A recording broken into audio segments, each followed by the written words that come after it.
യോഹന്നാൻ എഴുതിയ സുവിശേഷം ഒരു അനുഗ്രഹിക്കപ്പെട്ട സുവിശേഷമാണ്.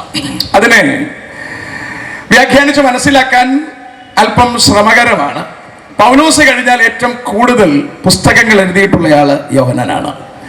സുവിശേഷങ്ങളുടെ ഭാഗത്തിലും മൂപ്പരുടെ ഒരു സംഭാവനയുണ്ട്, ലേഖനങ്ങളുടെ ഭാഗത്തിലും മൂപ്പരുടെ സംഭാവനയുണ്ട്. 3 ലേഖനങ്ങൾ അദ്ദേഹം എഴുതിയിട്ടുണ്ട്. പ്രവചനത്തിൽ ആകെ ഒരു പ്രവചനമേ നമുക്ക് പുതിയ നിയമത്തിലുള്ളൂ, അത് മൂപ്പരുടെ സംഭാവനയാണ്. അങ്ങനെ കർത്താവിന്റെ ശിഷ്യനായിരുന്ന യോഹന്നാൻ നമുക്ക് 5 പ്രധാനപ്പെട്ട പുസ്തകങ്ങളാണ് പുതിയ നിയമത്തിൽ നമുക്ക് നൽകിയിരിക്കുന്നത്. ആദ്യത്തെ 3 സുവിശേഷങ്ങൾ സമവീക്ഷണ സുവിശേഷങ്ങൾ എന്നാണ് പറയുന്നത്. എന്ന് പറഞ്ഞാൽ ഒരേ വീക്ഷണത്തിൽ നിന്ന് വീക്ഷിക്കുന്ന സുവിശേഷങ്ങൾ. യേശുക്രിസ്തുവിന്റെ അത്ഭുതങ്ങളെക്കുറിച്ചും യേശുവിന്റെ ജീവിതത്തെക്കുറിച്ചും രീതികളെക്കുറിച്ചും ഒക്കെ ഒരേ വീക്ഷണത്തിലാണ് അവർ സംസാരിക്കുന്നത്. പക്ഷെ അവരിൽ നിന്ന് വ്യത്യസ്തനായി ഈ യോഹന്നാൻ അപ്പോസ്തലൻ സംസാരിക്കുമ്പോൾ യേശു ദൈവപുത്രനാണെന്ന് മാത്രമല്ല, യേശുക്രിസ്തുവിലൂടെ നമുക്ക് ലഭ്യമാകുന്ന സംവിധാനങ്ങളെക്കുറിച്ച്, നന്മകളെക്കുറിച്ച് വളരെ വ്യക്തമായി എന്താ പറയാ കാണുകയും അത് വെളിപ്പാടിലൂടെയും മാത്രമല്ല, യേശുക്രിസ്തുവിന്റെ മടിയിൽ ഉറങ്ങിയ ശിഷ്യൻ എന്ന നിലയിൽ കർത്താവുമായിട്ട് വളരെ അടുത്ത ബന്ധത്തിൽ ജീവിക്കുകയും അതുകൊണ്ട് തന്നെ യേശുക്രിസ്തുവിന്റെ വരവിന്റെ, ആദ്യ വരവിന്റെയും ഇനി വരാനിരിക്കുന്ന 2ാം വരവിന്റെയും ഉദ്ദേശങ്ങൾ വളരെ കൃത്യമായി വിശദീകരിച്ചിരിക്കുന്ന എഴുത്തുകാരൻ എന്ന നിലയിൽ യോഹന്നാൻ വളരെ പ്രാധാന്യമുള്ളൊരു എഴുത്തുകാരനാണ്. അയാളുടെ എഴുത്തുകൾ വായിച്ചാൽ മനസ്സിലാകുമെന്ന് കേട്ടാൽ ഇച്ചിരി പ്രയാസമാണ്. മത്തായിയും മർക്കോസും ലൂക്കോസും വായിക്കുന്ന പോലെ അത്ര എളുപ്പത്തിന് യോഹന്നാൻ മനസ്സിലാവില്ല. മൂപ്പരുടെ എഴുത്ത് തുടങ്ങുന്നതും അങ്ങനെ തന്നെയാണ്. ആദിയിൽ വചനമുണ്ടായിരുന്നു, വചനം ദൈവത്തോട് കൂടെ ആയിരുന്നു, വചനം ദൈവമായിരുന്നു. ആദിയിൽ വചനമായിരുന്ന ക്രിസ്തു, 3-4 വാക്യങ്ങൾ താഴേക്ക് വരുമ്പം പറയുന്നു ജീവനായിരുന്നു ആ ക്രിസ്തു. പിന്നെയും 2 വാക്യം മാറി വരുമ്പം പറയുന്നു വെളിച്ചമായിരുന്നു ആ ക്രിസ്തു.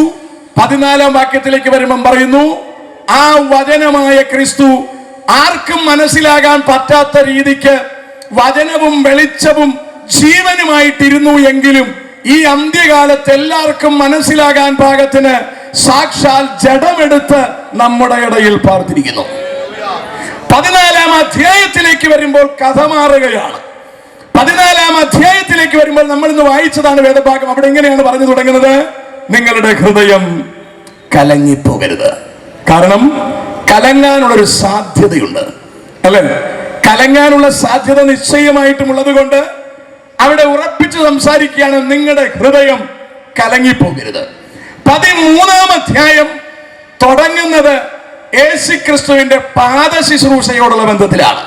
എന്ന് പറഞ്ഞാൽ യേശുക്രിസ്തു ക്രൂശിലേക്ക് കയറാനുള്ള പ്രോഗ്രാം ആരംഭിക്കുന്നതിന് മുമ്പ് യേശുക്രിസ്തു ഒരു തോർത്തെടുത്ത് അരയിൽ ഒരു തോർത്ത് ചുറ്റി ശിഷ്യന്മാരുടെ മുമ്പിൽ ഒരു ബേസിനിൽ വെള്ളവുമായിട്ട് നിലത്തിരുന്ന് അവരുടെ കാല് കഴുകുവാൻ ആരംഭിക്കുകയാണ്. ശിഷ്യന്മാർക്ക് ആദ്യം മനസ്സിലായില്ല, കഥ എന്താണ് നടക്കുന്നതെന്ന് അവർക്ക് ബോധ്യപ്പെട്ടില്ല. എങ്കിലും അവർ വളരെയധികം അതിനെ ചെറുക്കാൻ ശ്രമിച്ചു. പത്രോസൊക്കെ പറഞ്ഞു, പറ്റുകയില്ല, കാല് കഴുകാനൊന്നും ഞങ്ങൾ ഇരുന്ന് കഴുകാല, അതുകൊണ്ട് അതൊന്നും നടക്കത്തില്ല എന്നൊക്കെ പറഞ്ഞെങ്കിലും കർത്താവ് പറഞ്ഞു, ഞാൻ കാല് കഴുകുന്നില്ലെങ്കിൽ നിങ്ങൾക്ക് ഞാനുമായിട്ട് യാതൊരു ബന്ധവുമില്ല. അവസാനം നിവർത്തിയില്ലാതെ വന്നിട്ട് കാല് കഴുകാൻ പത്രോസ് ഇരുന്ന് കൊടുത്തെന്ന് മാത്രമല്ല, അങ്ങനെ ബന്ധമില്ലെങ്കിൽ പിന്നെ തലയും കൂടി കഴുകുത്താ എന്ന മട്ടിലേക്ക് മൂപ്പര് മാറി. പത്രോസ് അങ്ങനെയാണ്, ഒന്നുകിൽ കളരിക്ക് പുറത്ത് അല്ലെങ്കിൽ ആശാന്റെ നെഞ്ചത്തെന്നുള്ളൊരു മട്ടിനാണ് പത്രോസിന്റെ രീതി. കാരണം പത്രോസ് ഇച്ചിരി തീവ്രത കൂടുതലുള്ള ഒരു മനുഷ്യനാണ്. അതുകൊണ്ട് കുറെ അപകടങ്ങളും മൂപ്പരുണ്ടാക്കിയിട്ടുണ്ട്. നമുക്ക് അവിടേക്കൊന്നും തൽക്കാലം പോണ്ട. അപ്പോൾ ഇവിടെ യേശുക്രിസ്തു മൂപ്പർക്ക് പറഞ്ഞു, ഇനിയിപ്പോ തലേന്ന് കുളിപ്പിക്കാൻ പോകുന്നില്ല, കാല് മാത്രം കഴുകിയാൽ മതി, അല്ലെ എന്നൊക്കെ പറഞ്ഞിട്ട് കർത്താവ് സ്നേഹത്തിന്റെ ഒരു പാഠം അവിടെ പഠിപ്പിക്കുകയാണ്. എന്റെ 31-ാം വാക്യത്തിലേക്ക് നമുക്ക് വരാമോ? 31-ാം വാക്യം, 13-ാം അധ്യായം 31-ാം വാക്യം. അവൻ പോയ ശേഷം യേശു പറഞ്ഞത്, ഇപ്പോൾ മനുഷ്യപുത്രൻ മഹത്വപ്പെട്ടിരിക്കുന്നു, മനുഷ്യപുത്രൻ മഹത്വപ്പെട്ടിരിക്കുന്നു, ദൈവവും അവനിൽ മഹത്വപ്പെട്ടിരിക്കുന്നു. ദൈവവും യേശുക്രിസ്തുവിൽ മഹത്വപ്പെട്ടിരിക്കുന്നു. ദൈവം അവനിൽ മഹത്വപ്പെട്ടിരിക്കുന്നു എങ്കിൽ ദൈവം അവനെ തന്നിൽ തന്നെ മഹത്വപ്പെടുത്തും, ക്ഷണത്തിൽ അവനെ മഹത്വപ്പെടുത്തും. കുഞ്ഞുങ്ങളെ, ഞാൻ ഇനി കുറഞ്ഞോന്ന് മാത്രം നിങ്ങളോട് കൂടെ ഇരിക്കും. കുഞ്ഞുങ്ങളെ, ഞാൻ വന്ന പ്രോഗ്രാം ഏറെക്കുറെ സംഭവിച്ചിരിക്കുന്നു. ഇനി ഞാൻ അതിന്റെ ഇതിലേക്ക് കടക്കാൻ പോവുകയാണ്. യേശുക്രിസ്തു പറയുക, കുഞ്ഞുങ്ങളെ വായിക്കേ. ഞാൻ ഇനി കുറഞ്ഞോന്ന് മാത്രം നിങ്ങളോട് കൂടെ ഇരിക്കും. സ്ഥിരമായിട്ട് നിങ്ങളുടെ കൂടെ ഞാൻ ഇനി ഇരിക്കാൻ പോകുന്നില്ല, കുറച്ചു ദിവസം ഇരിക്കുള്ളൂ. വളരെ കുറച്ചു ദിവസമേ ഞാൻ നിങ്ങളുടെ കൂടെ കാണത്തുള്ളൂ. ഇത് ശിഷ്യന്മാർക്ക് വളരെ പ്രയാസമുള്ള കാര്യമാണ്. കാരണം ശിഷ്യന്മാർ ഒരുപാട് പ്രോഗ്രാം ഒക്കെ ബുക്ക് ചെയ്ത്, അല്ലെ, അത്ഭുതങ്ങൾ കാണിക്കാനുള്ളതൊക്കെ ബുക്ക് ചെയ്ത്, ക്യാമറകളൊക്കെ സ്റ്റാർട്ട് ചെയ്ത്, എല്ലാ സംഭവങ്ങളും സെറ്റ് ചെയ്ത് നിൽക്കുന്ന സമയത്താണ് കർത്താവ് പറയുന്നത് ഞാൻ പോകാൻ പോവാണ്. വലിയ പ്രയാസമുള്ള കാര്യമാണ്. കർത്താവ് പറയാൻ ഞാൻ ഇനി കുറച്ച് ദിവസം കൂടെ നിങ്ങളുടെ ഇടയിൽ കാണത്തുള്ളൂ. വായിക്കാം. നിങ്ങൾ എന്നെ അന്വേഷിക്കും, ഞാൻ പോകുന്ന ഇടത്ത്. നിങ്ങൾ എന്നെ അന്വേഷിക്കും, ഞാൻ പോകുന്ന ഇടത്ത് നിങ്ങൾക്ക് വരുവാൻ കഴിയുകയില്ല എന്ന് ഞാൻ യഹൂദന്മാരോട് പറഞ്ഞതുപോലെ ഇന്ന് നിങ്ങളോടും പറയും. ഞാൻ യഹൂദന്മാരടുത്ത് പണ്ട് പറഞ്ഞിട്ടുണ്ട്, എന്തുവാണ്, ഞാൻ പോകുന്നിടത്ത് നിങ്ങൾക്ക് വരാൻ പറ്റുകയില്ല. അതുപോലെ ശിഷ്യന്മാരെ നിങ്ങളോടും പറയുകയാണ്, ഞാൻ പോകുന്നിടത്ത് നിങ്ങൾക്ക് വരാൻ പറ്റത്തില്ല. ഓക്കെ, വായിക്കാം. നിങ്ങൾ തമ്മിൽ തമ്മിൽ സ്നേഹിക്കണം, നിങ്ങൾ തമ്മിൽ സ്നേഹിക്കണം എന്ന് പുതിയൊരു കൽപ്പന ഞാൻ നിങ്ങൾക്ക് തരുന്നു. ഇത് പണ്ടേ ഉള്ള കൽപ്പന തന്നെയാണ്, ഇതിനകത്ത് വേറെ പ്രത്യേകതയൊന്നുമില്ല. കർത്താവ് പറയേണ്ടതുപോലെ പറഞ്ഞേച്ച് ഒന്നുകൂടി അപ്ലൈ ചെയ്യാണ്. ഞാനൊരു പുതിയ കൽപ്പന നിങ്ങൾക്ക് തരികയാണ്, നിങ്ങൾ തമ്മിൽ സ്നേഹിക്കണം. സഹോദരം, കൺവെൻഷൻ വന്ന എല്ലാ ദൈവമക്കളും അറിയണം, വീട്ടിലിരുന്ന് കേൾക്കുന്ന എല്ലാവരും അറിയണം, തമ്മിൽ സ്നേഹിച്ചേ പറ്റൂ. അതിന്റെ സ്റ്റാർട്ടിംഗ് ആണ് കർത്താവ് കാണിച്ചു കൊടുത്തത്. ശിഷ്യന്മാരുടെ കാല് കർത്താവ് കഴുകി കാണിക്കുകയാണ്. പൗലോസ് അതിനെ കുറച്ചുകൂടി പദം മാറ്റി പ്രയോഗിക്കുകയാണ്. മറ്റുള്ളവനെ തന്നെക്കാൾ ശ്രേഷ്ഠനെന്നെണ്ണണം. മറ്റുള്ളവരെ സ്നേഹിക്കാൻ കഴിയുന്നില്ലെങ്കിൽ, കൂട്ടുവിശ്വാസിയെ മാത്രമല്ല നാട്ടുകാരെ അടക്കം സ്നേഹിക്കാൻ കഴിയുന്നില്ലെങ്കിൽ നമുക്ക് സ്വർഗരാജ്യത്തിൽ പോകാൻ പറ്റത്തില്ല. മനസ്സിലാകുന്നുണ്ടോ ഞാൻ പറഞ്ഞു വരുന്നതിന്റെ അർത്ഥം? വളരെ ശ്രദ്ധിച്ച് കേട്ടിരിക്കണം. ഞാൻ കുറച്ച് അധിക കാര്യങ്ങൾ സംസാരിക്കാൻ വേണ്ടിയിട്ടാണ് ഞാൻ ശ്രമിക്കുന്നത്.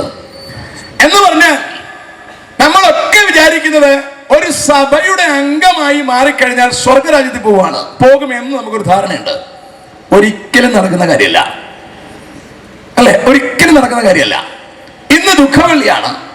നാട് മുഴുവൻ ആൾക്കാർ ദുഃഖിച്ചിരിക്കുന്ന ദിവസമാണ്. എന്ന് പറഞ്ഞാൽ യേശുവിന്റെ കഷ്ടാനുഭവങ്ങളെ വിശദീകരിച്ചും ഓർത്തും ആ കഷ്ടങ്ങളെ കുറിച്ച് ചിന്തിച്ച് സ്വാഭാവികമായി മനസ്സിൽ വേദനിക്കുന്ന ആൾക്കാരാണ്. നമ്മൾ അറിയണം, എന്തിനാണ് ഈ പണി കർത്താവ് ചെയ്തത്? ഇത്രയ്ക്ക് കർത്താവ് വേദനിക്കേണ്ടി വന്നതിന്റെ ആവശ്യം എന്താണ്?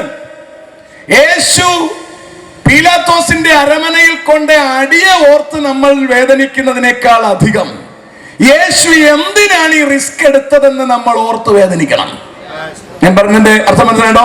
യേശു വേദനിക്കപ്പെടാൻ വേണ്ടി തന്നെ ഇറങ്ങി വന്നത്, അല്ലാതെ ദൗർഭാഗ്യവശാൽ സംഭവിച്ചതൊന്നുമല്ല. യേശു എനിക്കും നിങ്ങൾക്കും വേണ്ടി മരിക്കാൻ വേണ്ടി തന്നെയാണ് തന്റെ ദൈവത്വം അഴിച്ചു വച്ചേച്ച വേഷത്തിൽ മനുഷ്യനായി താഴേക്ക് ഇറങ്ങി വന്നത്. ആക്സിഡന്റലായിട്ട് അവിടെ ഒന്നും സംഭവിച്ചിട്ടില്ല. ലോകത്തിലെ സകല മാനവകുലത്തെയും പാപത്തിൽ നിന്ന് വീണ്ടെടുത്ത് നമുക്ക് നിത്യജീവൻ തരുവാൻ വേണ്ടി, മരണത്തിൽ നിന്ന് വീണ്ടെടുത്ത് നമുക്ക് നിത്യജീവൻ തരുവാൻ വേണ്ടി, ന്യായവിധിയിൽ നിന്ന് വീണ്ടെടുത്ത് നമ്മളെ സ്വർഗത്തിലിരുത്താൻ വേണ്ടി, ശിക്ഷാവിധിയിൽ നിന്ന് നമ്മളെ വീണ്ടെടുത്ത് സ്വർഗത്തിലിരുത്താൻ വേണ്ടി മനുഷ്യപുത്രൻ നമുക്ക് വേണ്ടി വേദനപ്പെട്ടു.